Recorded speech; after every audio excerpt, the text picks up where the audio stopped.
Ruth గ్రంథం మొదటి అధ్యాయం. రూతు గ్రంథం మొదటి అధ్యాయం 16వ వచనం ఒకసారి నేను చదువుతాను.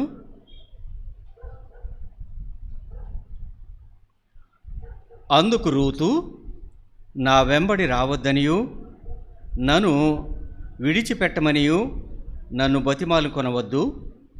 నీవు వెళ్ళు చోటికే నేను వచ్చేదను, నీవు నివసించు చోటనే నేను నివసించెదను. నీ జనమే నా జనము, నీ దేవుడే నా దేవుడు. ప్రార్థన చేసుకుందామండి. మహాగణుడు మహోన్నతుడు అయిన మా తండ్రి, పరిశుద్ధుడు అయినటువంటి మా దేవ, గడచినటువంటి కాలమంతా మమ్ములను కాపాడి నీ రెక్కల నీడన మమ్ములను భద్రపరిచి నాయనా మరి యొక్క దినాన్న నీ సన్నిధిలో ప్రభా మేము చేరి మిమ్మలను ఆరాధించుకోవటానికి మీరు మాకు ఇచ్చినటువంటి యొక్క తరుణాన్ని బట్టి మీకు స్తోత్రాలు ప్రభా. ఎందరికో లేనటువంటి యొక్క మహాభాగ్యాన్ని మాకు ఇచ్చావు ప్రభా, మీకు స్తోత్రాలు చెల్లిస్తూ ఉన్నాం నాయనా. వాక్యం మీది, వాక్యమై ఉన్నటువంటి దేవుడవు, వివరించటానికి నేనైతే అనర్హుడను. కేవలం మీ యొక్క నోటి బూరగా ప్రభా నాయన వాడబడటానికి మీ సిలువ చాటున నన్ను మరుగుపరచండి. కొద్ది మాటలను మాట్లాడటానికి మీ జీవాన్ని ప్రభా నా నోటి నుండి ప్రవహింపచేయండి.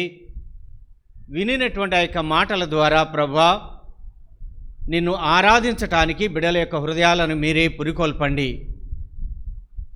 బలిష్టమైనటువంటి మీ హస్తాలకు మమ్మల్ని మేము అప్పగించుకుంటూ ఈ సమయాన్ని నాయనా మీకు మహిమకరంగా, మాకు ఆశీర్వాదకరంగా ఉండటానికి సహాయం చేయమని యేసుక్రీస్తు వారి నామమును బట్టి అడిగి వేడుకొనుచున్నాము తండ్రి, ఆమెన్. చదవబడినటువంటి లేఖన భాగాన్ని మనం చూసినట్లయితే చాలా సందర్భాల్లో ఈ వచనాన్ని మనం వినుంటాం. ఈ వచనాన్ని బట్టి మనము ఆరాధించుంటాం. కానీ వాక్యము ఎన్నిసార్లు చదివినా, ఎవరి ద్వారా విన్నా అది జీవము కలిగినటువంటిది, ఎప్పుడూ నూతనంగానే ఉంటుంది. మన హృదయాన్ని ఎప్పుడూ కూడా మండిస్తూనే ఉంటుంది. ఈ సమయంలో చదవబడినటువంటి యొక్క మాటల్ని పలికింది ఎవరో మనకు తెలుసు, సందర్భం మనకు తెలుసు, చరిత్ర అంతా మనకు తెలుసు. కానీ ఈ మాటలను బట్టి మనము ఆరాధించటానికి మనకి ఏ మాటలు మనకు ఉపయోగకరంగా ఉన్నాయో వాటిని ఈ సమయంలో మనం ధ్యానం చేద్దాం. ఎందుకంటే రూతు అంటుంది కదా, అందుకు రూతు నయోమితో చెబుతా ఉంది, నన్ను రావద్దు అనొద్దు,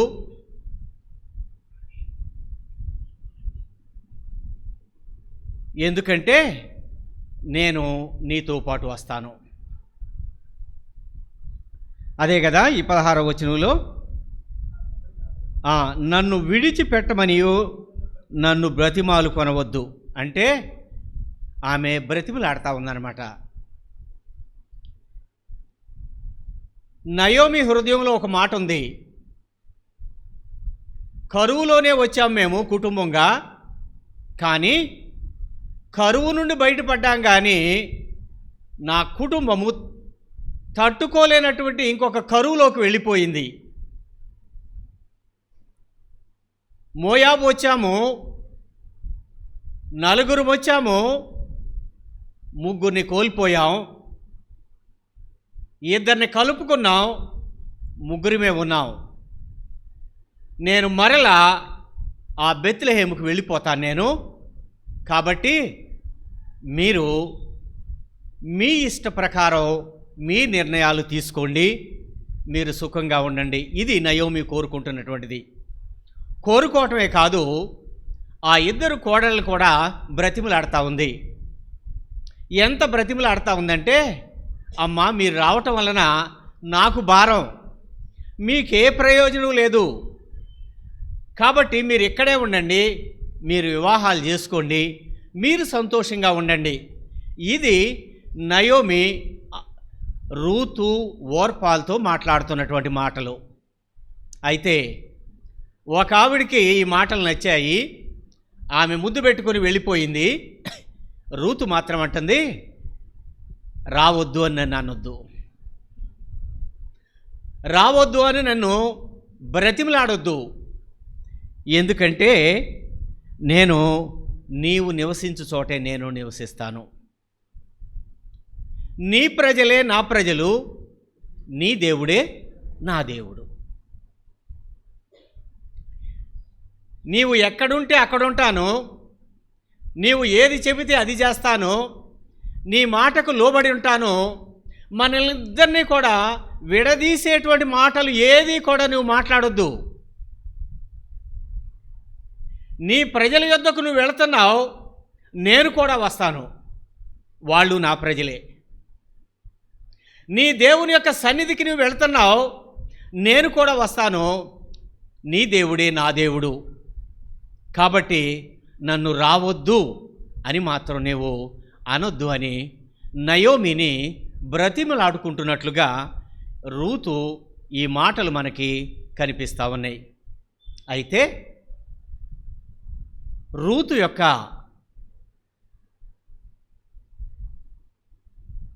ఆ వంశాన్ని కానీ ఆ మోయాబీల యొక్క చరిత్రను కానీ కొంచెం మనం చూసుకున్నట్లయితే చూడండి, ఆదికాండం 19వ అధ్యాయం 37వ వచనంలో, ఆదికాండం 19వ అధ్యాయం 37వ వచనం, వారిలో పెద్దది కుమారుని కని వానికి మోయాబను పేరు పెట్టెను, అతడు నేటి వరకు మోయాబీలకు మూల పురుషుడు. తెలుసు మనకి ఎవరో, లోతు యొక్క ఇద్దరు కుమార్తెలు లోకానుసారంగా ప్రవర్తించారు. ప్రవర్తించటం వలన ఏమయ్యారంటే లోతు ద్వారా వీళ్ళిద్దరూ తల్లులయ్యారు. పెద్దదానికి కుమారుడు కలిగాడు, అతని పేరు మోయాబు. అంటే ఈ మోయాబీయులు ఎవరంటే లోతు యొక్క పెద్ద కుమార్తె యొక్క సంతానం, దేవునికి విరుద్ధంగా ఆలోచన చేసినటువంటి సంతానం, పాపం వలన కలిగినటువంటి సంతానం, ఇశ్రాయేలీలు హేయంగా చూసేటువంటి సంతానం. అలాంటి మోయాబురాలు రూతు. రెండవ కుమార్తె ద్వారా అమ్మోనీయులు వచ్చారు. ఈ రూతు ఆ మోయాబు సంతానానికి చెందినటువంటిది. కాబట్టి వీళ్ళ మీద ఇశ్రాయేలీలకు ఉండేటువంటి అభిప్రాయం ఏంటంటే సరైనటువంటి సదాభిప్రాయం లేదు, వాళ్ళ యొక్క ప్రవర్తన కూడా సరైనటువంటిది కాదు. చూడండి, సంఖ్యాకాండం 25వ అధ్యాయం 1వ వచనంలో మనం చూస్తే వీళ్ళు ఎలాంటి వారో, వీళ్ళు ఏ విధంగా అపవాది యొక్క చేతిలో సాధనాలుగా వాడబడి ఇశ్రాయేలీల ప్రజలను ఎలా శోధించారో మనకి ఇక్కడ కనిపిస్తూ ఉంటుంది. సంఖ్యాకాండం 25వ అధ్యాయం 1వ వచనం మనం చూస్తే, ఇశ్రాయేలీలు షిత్తీములో దిగి ఉండగా, చాలండి, ఇశ్రాయేలీలు షిత్తీములో దిగారు. అక్కడ ఇశ్రాయేలీలు ఈ మోయాబు స్త్రీలతో వ్యభిచారించారు. అంటే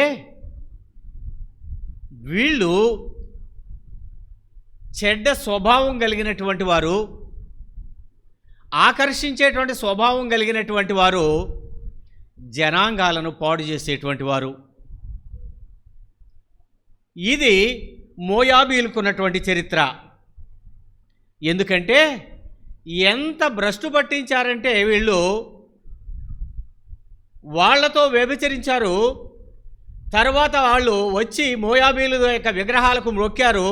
వాళ్లతో పాటు కలిసి ఆ విగ్రహాలను ఆరాధించారు ఇశ్రాయేలీలు.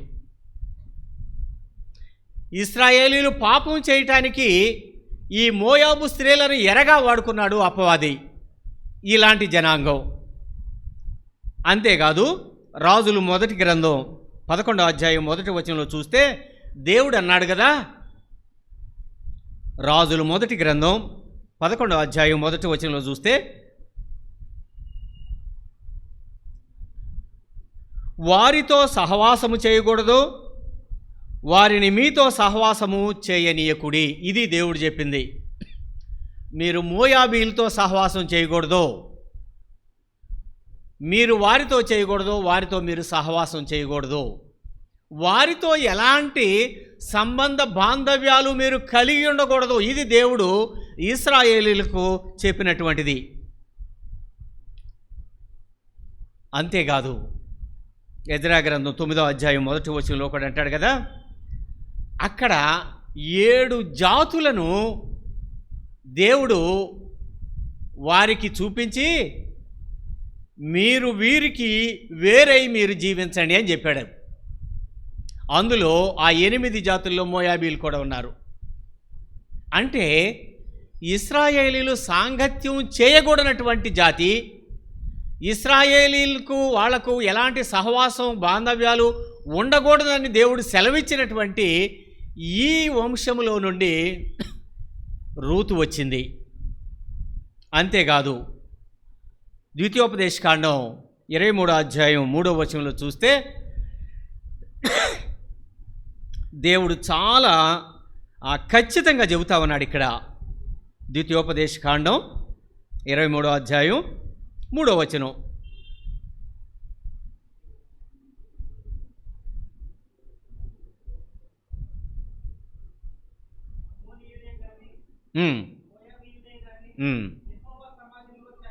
చాలండి.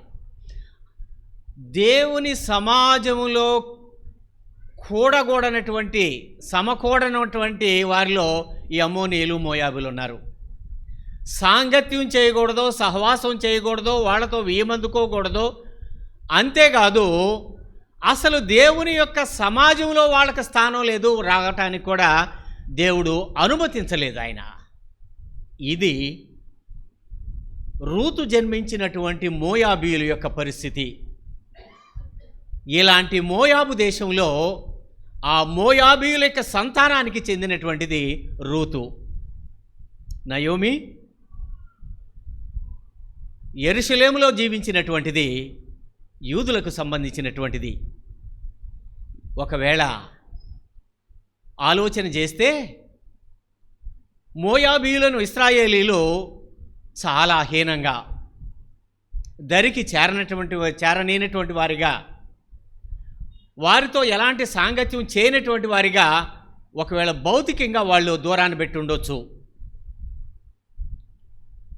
వీళ్ళు పాపిష్టి జనాంగం అని అనుకోవచ్చు, వీళ్ళు అన్యులైనటువంటి వారు అనుకోవచ్చు, దేవుడు ఇష్టపడనటువంటి జనాంగం ఇది అని వాళ్ళు అనుకోవచ్చు. ఇలాంటి జనాంగంలో నుండి దేవుడు రూతును బయటికి తీసుకొచ్చినట్లుగా మనకు కనిపిస్తూ ఉంది. ఈ దినాన మనం ఆరాధన చేయటానికి అన్యురాలైనటువంటి రూతు, పాపంలో మ్రగ్గుతున్నటువంటి ఆ జాతిలో ఉన్నటువంటి రూతు ఇప్పుడు ఎక్కడికి వస్తానంటుందంటే, రొట్టెల గృహమైనటువంటి బెత్లెహేముకు నీతో పాటు నేను వస్తాను అని నయోమితో అంటుంది. ఒకసారి లోతు గారి గురించి ఒకసారి చూద్దాం. లోతు సంతానంలోంచి వచ్చినటువంటి వాళ్ళే కాబట్టి లోతు గారి గురించి రాస్తూ పేతురు గారు తన యొక్క 2వ పత్రికలో 2వ అధ్యాయం 7వ వచనంలో ఇలా రాస్తా ఉన్నాడు ఆయన. దుర్మార్గుల కామ వికారయుక్తమైన నడవడిక చేత బహుబాధపడిన నీతిమంతుడగు లోతును తప్పించెను. లోతు లోతును గూర్చి దేవుడు ఏమంటా ఉన్నాడండి? ఎలాంటి వాడంటండి? నీతిమంతుడు లోతు అని చెబుతా ఉన్నారు. అయితే నీతిమంతుని యొక్క పిల్లలు లోకానుసారంగా ప్రవర్తించి పాపంలోకి వెళ్ళిపోయారు. నీతిమంతుడైనటువంటి లోతు యొక్క ఇద్దరు కుమార్తెలు లోకానుసారంగా లోకధర్మాన్ని అనుసరించాలని వాళ్ళు ఆలోచన చేసి ఏం చేశారంటే పాపంలో పడ్డారు. అది జనాంగాలకు వాళ్ళు తల్లులయ్యారు.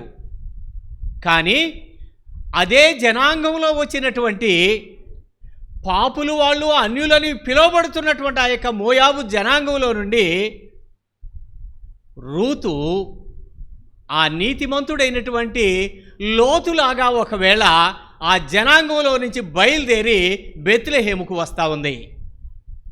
ఒకవేళ మనం ఇలా అనుకోవచ్చు, మనం బాగానే ఉన్నాం, మనం భక్తిగానే ఉన్నాం, మనలో ఏ లోపాలు లేవు అని ఒకవేళ మనం అనుకోవచ్చు.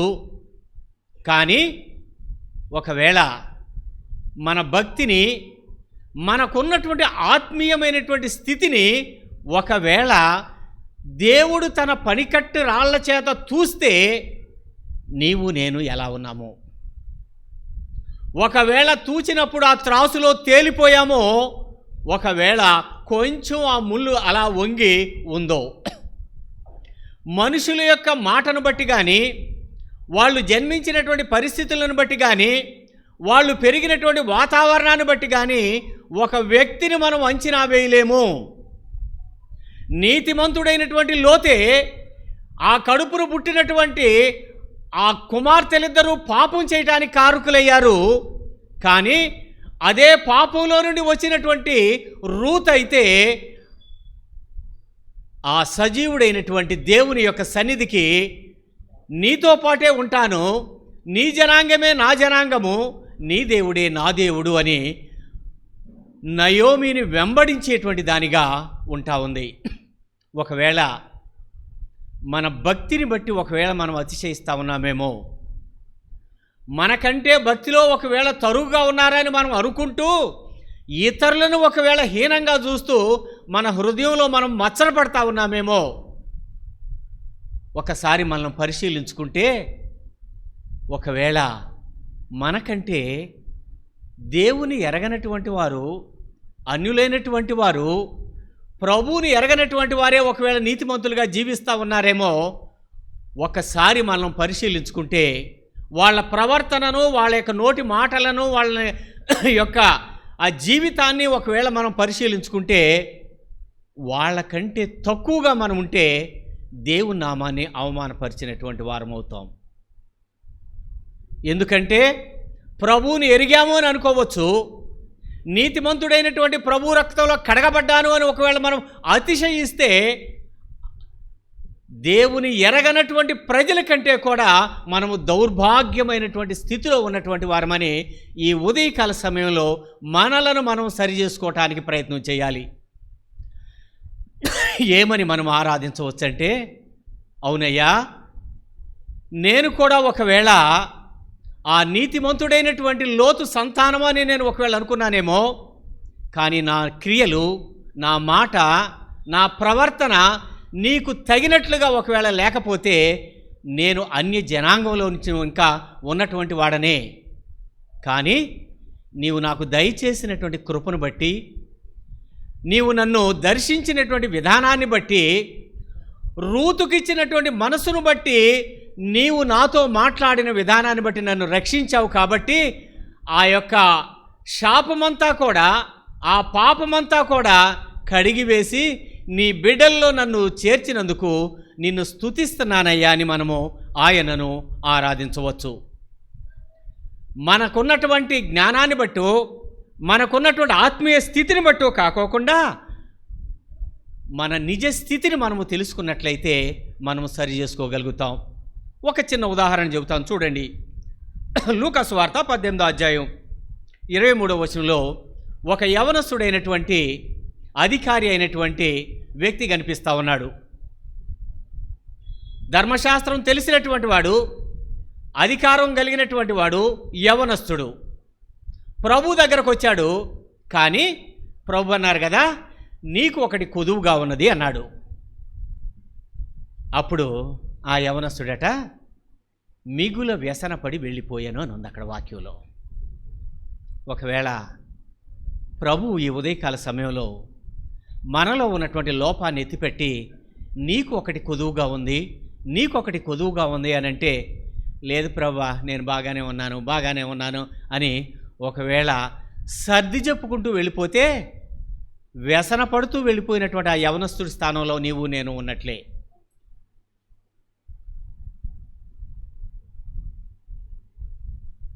ఇంకొక ఉదాహరణ చెబుతా నేను. లూకాసు వార్త 17:12 10 మంది కుష్ఠరోగులు ఉన్నారు, సమాజానికి వెలుపలున్నారు, దూరమున ఉండి కనికరించయ్యని కేకలు వేశారు. అన్నీ తెలిసినటువంటి వాడు వ్యసనపడి వెళ్ళిపోయాడు.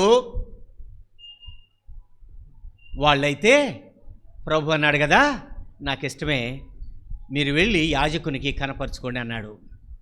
ఎందుకంటే మనలందరినీ తన యొక్క సహవాసంలోకి, తన యొక్క కుటుంబంలోనికి, తన బిడ్డలుగా చేర్చుకోవటానికి దేవుడు ఇష్టపడినటువంటి వాడు. మన గతం తెలుసు, మన వర్తమానం తెలుసు, మన భవిష్యత్తు ఎరిగినటువంటి వాడు. దాన్ని దేన్ని కూడా జ్ఞాపకం చేసుకొనక ఆయన అంటా ఉన్నాడు కదా, మీరు వెళ్ళి యాజకుని కనపరుచుకోండి, అంటే మిమ్మల్ని మీరు సరి చేసుకోండి. ఒకవేళ సరి చేసుకునే దగ్గర ఇంకా మనకి ఏ అడ్డుగా ఉంటున్నాయో వాటిని ఒప్పుకుంటే ఆ యవనస్తులాగా వ్యసన పడుకోకుండా ఉంటాం. ఆ యొక్క 10 మంది కుష్ఠరోగుల్లాగా ఏమవుతామంటే శుద్ధులమవుతాం. ఆయన యొక్క సమాజంలో మనము బిడ్డలమవుతాం.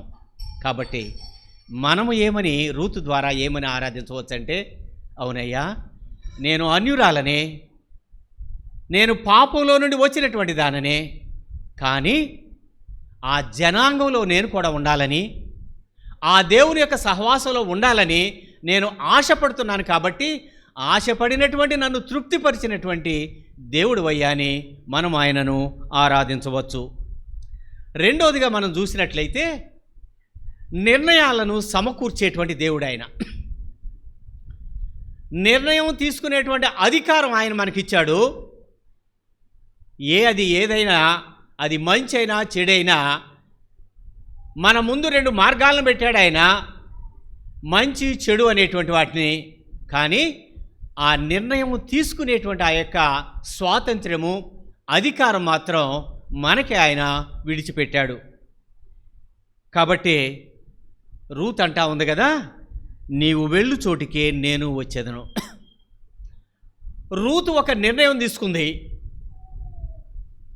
శ్రమైనా కష్టమైనా వెళ్ళబోయేటువంటి జనాంగం మధ్య నేను అన్యురాలనే, వాళ్ళెవ్వరూ నాకు తెలీదు, అయినప్పటికీ నీవు పడే ప్రతి కష్టంలో కూడా నీతో పాటు నేనుంటాను, నీ దుఃఖంలో నేనుంటాను, నీ జనాంగం మధ్య నేనుంటాను, నీ ప్రజల మధ్యనే నేను చనిపోవాలని నేను ఆశపడతా ఉన్నాను.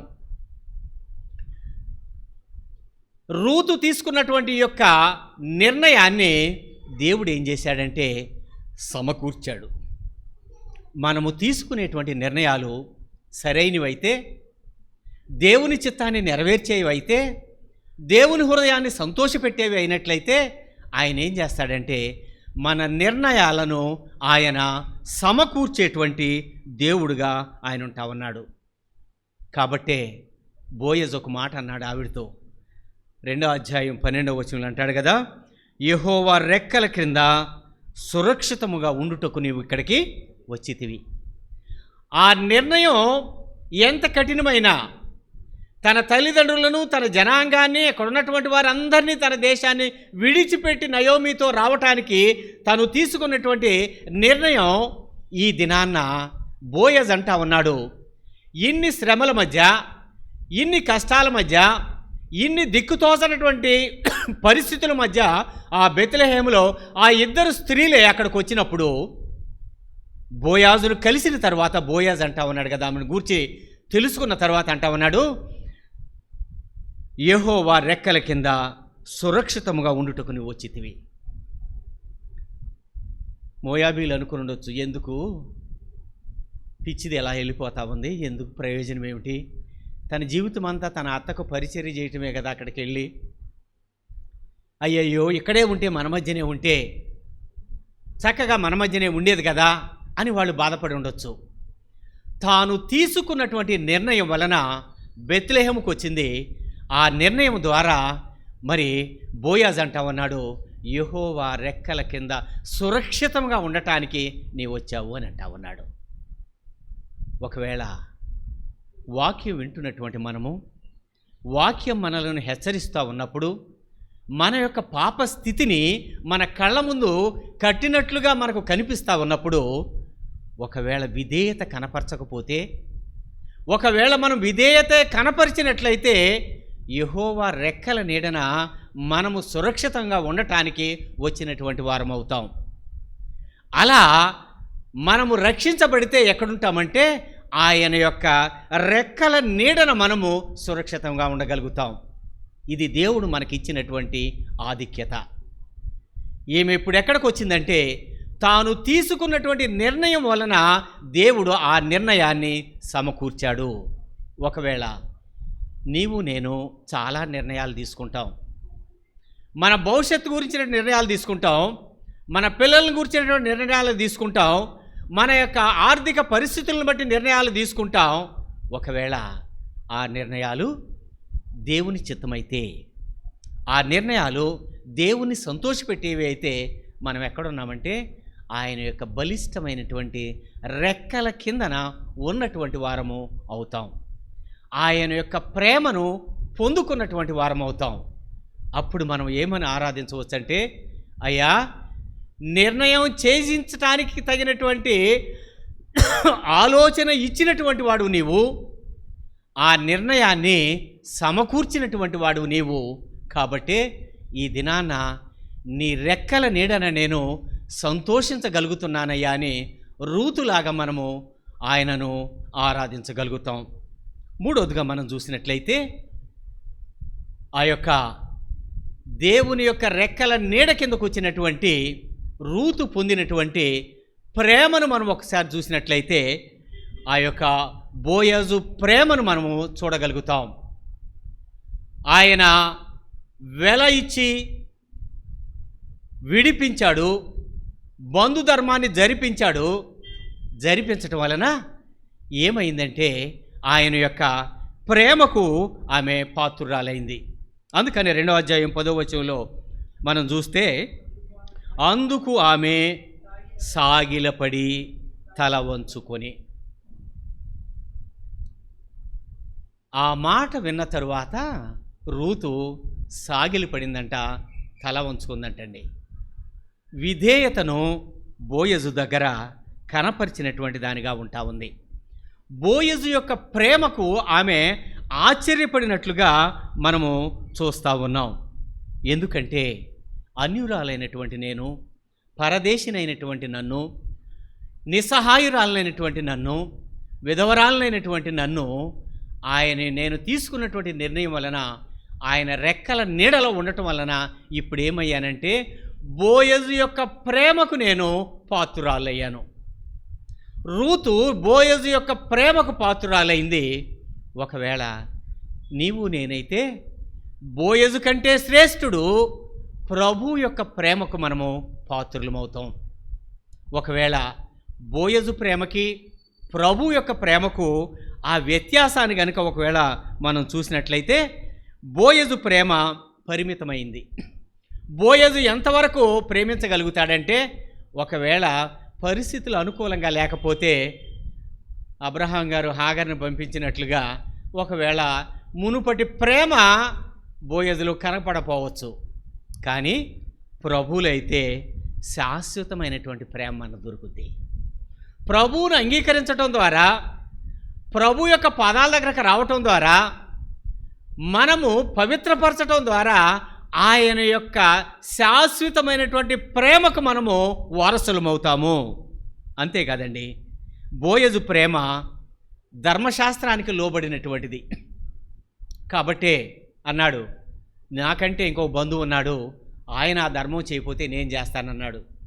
కానీ ప్రభువు ధర్మశాస్త్రాన్ని అధిగమించి చూపించేటువంటి ప్రేమ కలిగినటువంటి వాడు ఆయన. ఆయన ప్రేమకు హద్దులు లేవు. అందుకనే యోహాను గారు 3:16 అంటాడు కదా, దేవుడు లోకమును ఎంతో, హద్దులు లేనటువంటి ప్రేమ ఇది. బోయజు ప్రేమకు పరిమితులు ఉన్నాయి, ప్రభు ప్రేమకు ఏ పరిమితులు లేనటువంటిది. బోయజు ప్రేమ భౌతికమైనటువంటిది, కానీ ప్రభు ప్రేమ పరసంబంధమైనటువంటిది. బోయజు సంపద చేత విడిపించాడు, బంధుధర్మాన్ని జరిగించటానికి తనకున్నటువంటి ఆస్తిని బట్టి విడిపించాడు. కానీ ప్రభు అయితే నిన్ను నన్ను తన స్వరక్తమిచ్చి విడిపించాడు, తన ప్రాణం పెట్టి మనలను విడిపించినటువంటి వాడిగా ఉంటా ఉన్నాడు.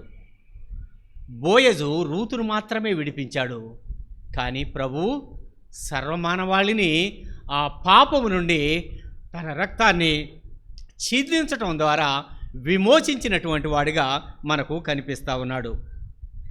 బోయజు అనంటే బలవంతుడు అని అర్థం, కానీ ప్రభువు సర్వశక్తిమంతుడైనటువంటి దేవుడైన. బోయజు ఆస్తిపరుడే, కానీ ప్రభువు సర్వసృష్టికి నిర్మాణకుడైనటువంటి వాడు. ఆయన తన నోటి మాట ద్వారా సమస్తాన్ని కలుగజేసినటువంటి అంత శక్తిమంతుడైనటువంటి దేవుడైన. బోయజు రూతుకు తన దగ్గర ఉన్నటువంటి పేలాలు అందించాడు ఆహారంగా, కానీ ప్రభు అన్నాడు కదా, ఇది నా శరీరము అన్నాడు ఆయన, ఇది మీ కొరకు చిందించబడుతున్నటువంటి నా రక్తము అన్నాడు ఆయన. నేనే జీవాహారమై ఉన్నాను అంటా ఉన్నాడు. కాబట్టి రూతు బోయజును బట్టి సంతోషించింది, దేవుణ్ణి ఆరాధించింది. కానీ రక్షించబడినటువంటి నీవు నేను ఏమని ఆయన ఆరాధించవచ్చంటే, రూతుకు ఆహారం ఇచ్చాడు, ఆయన విడిపించాడు. కానీ ప్రభువా, నన్ను పాప బంధకాల నుండి విడిపించినటువంటి దేవుడువయ్యా, నీ జీవాహారం చేత నన్ను తృప్తిపరిచినటువంటి దేవుడువయ్యా, నీ సహవాసంలోకి నన్ను పిలిచినటువంటి దేవుడువయ్యా, నీ ప్రజలతో పాటు నన్ను కూడా నీ మందిరంలో చేరి నిన్ను ఆరాధించుకునేటువంటి ఆ భాగ్యాన్ని ఇచ్చినటువంటి దేవుడువయ్యా అని మనం ఆరాధించవచ్చు. ఈ ఉదయకాల సమయంలో రూతు చేసినటువంటి ఆరాధన, ఆమె అన్యురాలు, ఆ యొక్క పాపపు జనాంగంలో నుండి వచ్చినటువంటిది. ఆమె ఆయనను తన యొక్క ప్రజల్లోనికి వచ్చిన తర్వాత ఆయనను ఆరాధిస్తూ ఉంది. మన నిర్ణయాలను బట్టి ఆయన మనలను సమకూర్చేటువంటి దేవుడు. ఆయన మనం చేసుకునేటువంటి నిర్ణయాల ద్వారా ఆయన మనలను సరిచేసి తన బిడ్డలుగా, వారసులుగా మనలను పిలిచినటువంటి దేవుడు ఆయన. మనమేమని ఆరాధించవచ్చంటే, బోయజు ప్రేమ కంటే కూడా మిక్కిలి శ్రేష్టమైనటువంటి ప్రేమ. బోయజు రూతు కొరకు ప్రాణం పెట్టలేదు, కానీ మన ప్రభు అయితే నీ కొరకు, నా కొరకు తన యొక్క రక్తాన్ని చిందించి ఆ సిలువలో తన ప్రాణాన్ని పెట్టి మనలను పునరుద్ధానులుగా ఆయన మనలను బ్రతికించినటువంటి దేవుడని మనము ఆరాధించవచ్చు. కాబట్టి ఈ ఉదయకాల సమయంలో వినినటువంటి వాక్యం బట్టి కానీ, మీరు సిద్ధపడి వచ్చినటువంటి దాన్ని బట్టి కానీ ఆరాధన చేద్దాం. కళ్ళు మూసుకోనండి.